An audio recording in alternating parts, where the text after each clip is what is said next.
Hey, it's me again. Just driving home. I haven't done this in a little while. I figure I better. It's starting to feel kind of depressed maybe, but today was better because my company actually listened to logic and they got to see the results of the logic working. They were like, well, this makes sense. Why didn't you say this? And I was like, I did. And they were like, oh. And then I was like, yeah. And they were like, ah. But anyways, I'm driving home and I'm noticing in the sky above DeGraff, Ohio on April 13th at 4:42 p.m. in the year 2019, I am noticing that directly to my left and straight ahead, which would be southwest,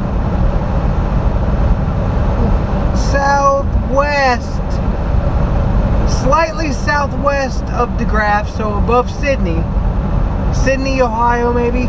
Yeah. Sydney and Piqua, Ohio. There is a peculiar ring pattern to the clouds. I will attempt to do this. I'll take a back road. Yeah, a back road. That way I can drive like 5 miles an hour and be like, hey, look at this. Yeah, that's what I'll do. Give me just a second. Yep, there's traffic, so I'm not talking. That way they don't know I'm recording. Oh, they had no clue. Are you ready? Are you ready to see this? Hold on, I gotta find...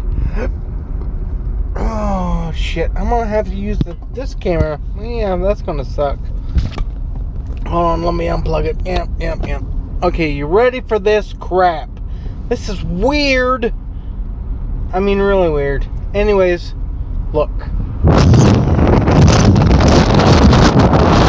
Talking about right there. You see that there's like ripples in the clouds. It looks almost like, oh, I don't know, Wi-Fi. Isn't that weird? Yeah, I'm still going slow as heck, but I'm on a DeGraff back road. What have I got to worry about? Amish overpassing me? Yeah. Wonder how they pass people. Do Amish pass people? You would think. I mean, if I was Amish and some guy was driving like I am now, I would probably say, God damn, this guy needs to move. I'm going to pass. And then I'd like yell up to one of my horses, hey, shit on this car. He probably wouldn't do it, but I'd still try. Anyways, my thoughts for today.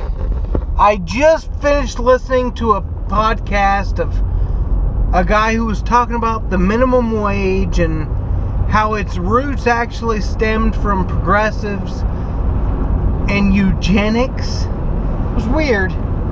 It made sense. And I'm sure if I looked into it, because this guy's pretty legit, I'm sure if I looked into it, it would all pan out exactly as he said. But he was saying that the minimum wage was basically to expand the Protestant white race in the U.S. because they thought, anyway, I can't just tell you. You kind of got to look it up. X22report.com. Yeah. Anyways, I think he was right when he said that we don't need a minimum wage. You've got kids, 14, 15-year-olds, doing jobs, let's say mowing lawns, whatever. Excuse me. And they're making, let's just say, less than a minimum wage. They don't have to pay rent. They don't have to buy food. They're learning how to work. They're learning basic money-making skills. They don't really need a minimum wage. So, if we got rid of the minimum wage, yeah, you think, oh no, the super rich people would, employ slave labor and we'd have slavery in the U.S. that's where your mind goes. But only if you still let those rich people make as much as they're making. I think we can get rid of minimum wage altogether. Just throw it in the trash and let's employ a maximum wage. Yeah. Let's say if you're a CEO, you can only make so much of a percentage above your lowest paid employee. Makes sense. Or you can even expand it and say something like, as a CEO or as an investor even, you can only make so much of a percentage of the lowest paid actual worker. Not like a kid mowing lawns, but like a temporary factory worker I think we need to get rid of a lot of the temporary workforce. I mean, really. It's really needed. What I was saying. Put in a maximum wage so you can't make anything over this much. I think the maximum wage in reality probably would help us out the most out of anything. Because if you really look and actually do research, don't just listen to what the news is telling you or one guy's podcast that you happen to like. Actually look into it. Look into the numbers. Don't just listen to one person. That's just one person's opinion. And he wants you to think like he does. Might be right, might be wrong. But look into it. Just research. Look.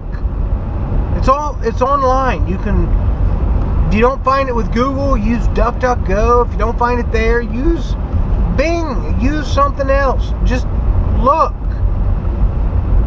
And if you can't find the numbers on the first try, look at 5 and then take an average. Makes sense. But if you look at the numbers, the richest people in the world, like the uber rich, the ones who like lend nations money and shit, those people hold about 90% of the wealth. 90%. That means the rest of the world, indigenous peoples who live off the land included, the rest of the world share that last 10%. That's it. So when you see somebody in your hometown who you think is really well off, like a doctor or a lawyer, one of those people, you think, wow, look at how good they've got it. They've got to be in like the top 80%. No, they're in like the 9th, maybe 10th percentile. That's it. 9th or 10th percentile. The richest fuckers you know. Unless you live in a big city where some really high rollers are. But if you live out in the sticks, if you live in a burg, if you live in anywhere that's not super metropolis on movies, on TV, if you live anywhere that's got less than 50,000 people, 50,000 people is a lot of people. But you can live in an area that has 50,000 people.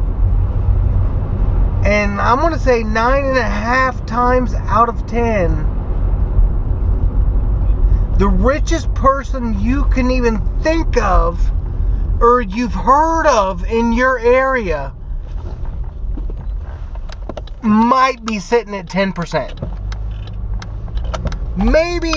Maybe if you're lucky and you're like somewhere south where there's beautiful weather, on a beach, some burg where there's some really rich guy, then yeah, you might have one of the top people.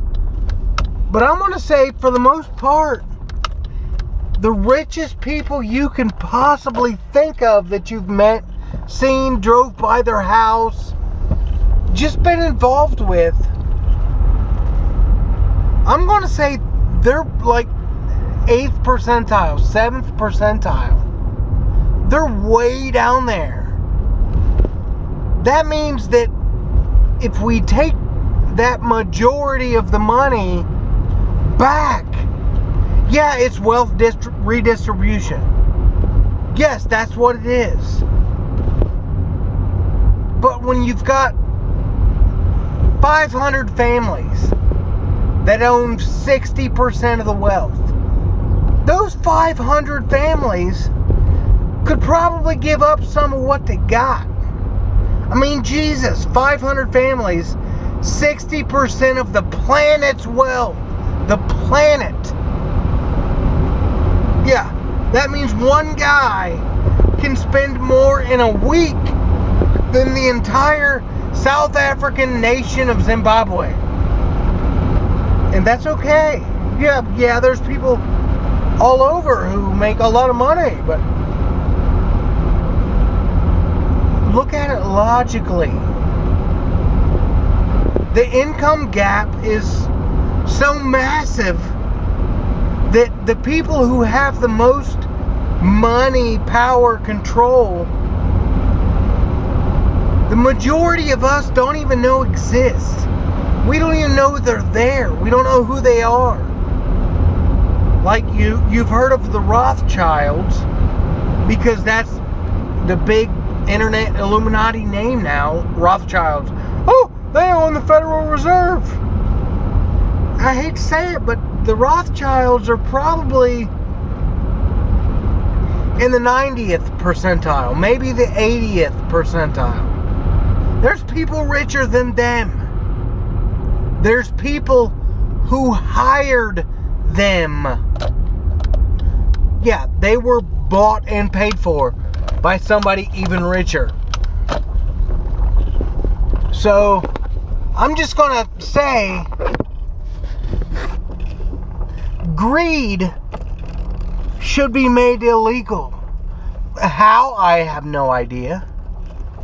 But if you look at it logically, that's what needs to happen. Make greed illegal. Yeah. Make screwing over one person in order to benefit yourself, make that illegal. Yeah. I screwed this person over to get this. This person's life, my enjoyment. Make that illegal. Just, maybe? I don't know. The one thing I do know is that if you look at the last, I'm just going to say 100 years. The last 100 years. Look at how far we have progressed. 1919, what was going on? We had cars, and those were big ticket items. You didn't have to, ride a horse anymore. You could fill up with this petrol stuff, drive to the next town, fill up again, and drive to the next town where you can fill up again. I can go all the way across the country as long as I've got enough money. And now, today, in 2019, I can talk real time to a guy in Taiwan and have my phone that I carry in my pocket everywhere interpret, translate, dictate what he's saying back to me. Real time. Different languages. other side of the planet. If we've made it that far in 100 years, then why is it so hard to believe that we made it here millions of years ago? Millions of years ago. And we invented what they're already talking about in today's news, which is a way to upload your consciousness into a computer. Just like the movie The Matrix. Yeah, that movie. I mean, what if we're all living in a simulation? Yeah, simulation theory. Look it up. So if we're living in a simulation, what if there's an algorithm that, plays with events, tells nature what to happen, tells people what to think? But what if there's an algorithm, a little AI running, that determines karma? Yeah! Just like role-player games on the computer. You could have a destiny program where if you do good, if you're a do-gooder, you're a good guy, good things happen to you. But if you're a bad guy, if you do something intentionally to make somebody's life worse, to make your own better, and ta-da, bad things happen to you, because that seems to happen a lot. What if that's what we're all in right now? A simulation. Whoa. Well, I'm going to get off here and go take a nap. I had to work a couple hours over today because today is all overtime because it's Saturday, April 13th, 2019. And I should be off on Saturday and Sunday, but because my business wants to sell more cars and my department doesn't want to tell my company that we're not running as efficient as they want us to, so we have to run more, and we haven't. Anyways, today was overtime. I shouldn't have been working. I had to get up early to work instead of just enjoy living. So I'm going to go take a nap so I can wake up from the nap and enjoy living. Yeah. So you guys have a good one. I'm going to get in there and take a nap. Love ya.